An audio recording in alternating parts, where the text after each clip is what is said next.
ka doon. Puno. Change gift talaga. Change ka sa inyo, Raifan. Sino?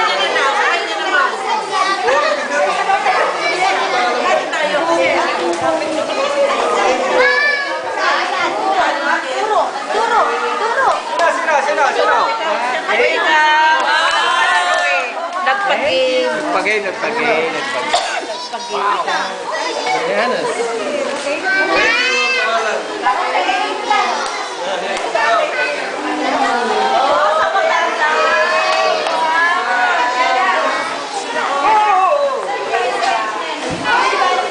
Kapit-bahay.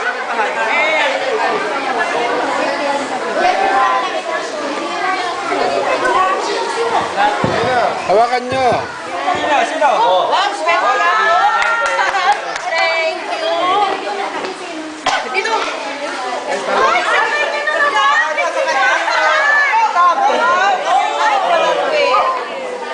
Ako okay na ako. Thank you. Teka. Ang sakit. Galing. Thank you. Daddy. Thank you.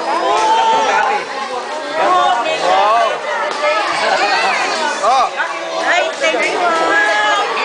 Daddy, sa huwag mo muna yung kape mo naman. exchange gift.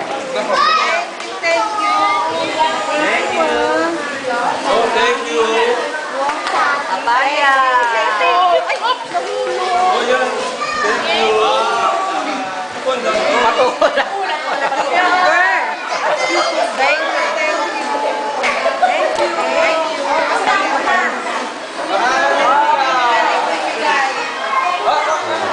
Isa pang announcement. Kakatawag lang ni Ate Bossy at mag-extend sa Merry Christmas sa inyong lahat. Baka daw mamaya tatawag si Bossy Aquino, kapatid ni President Noynoy Aquino. Tatawag ko ngayon. Pero kung papalagin tayo, baka tatawag maya-maya lang si Chris at mag-greet sa inyo. Ipapas natin ito naman. O, next. Ako pinakamaswerte, may love letter ako. Babasahin ko ha. Maraming salamat po sa inyong pag-imbita sa amin sa inyong programa. Maligayang Pasko po sa inyo. Nagpapasalamat. Gisela Marit Vidayo. Salamat po.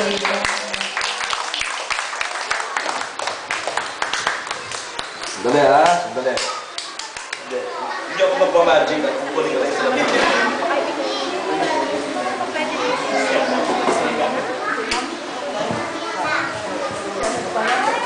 Bago namin ibigay yung mga regalo sa inyo, kasi itong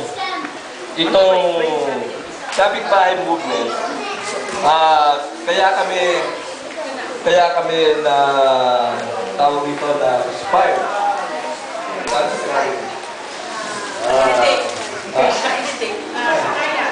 Kaya kami nag-hire na mag-vote dahil kay President Noynoy Aquino. Para yung mga proyekto niya may abot sa lahat ng hanggang maaari sa lahat ng mga kababayan natin, ng mga kabataan sa buong Pilipinas. So, si Bossy nag-greet na sa inyo ay nakusipta sa ng telepono sa IPATS dahil nahiya siya. So, tatawagin ni Kuya Nico si Chris Aquino para mag-greet sa inyo.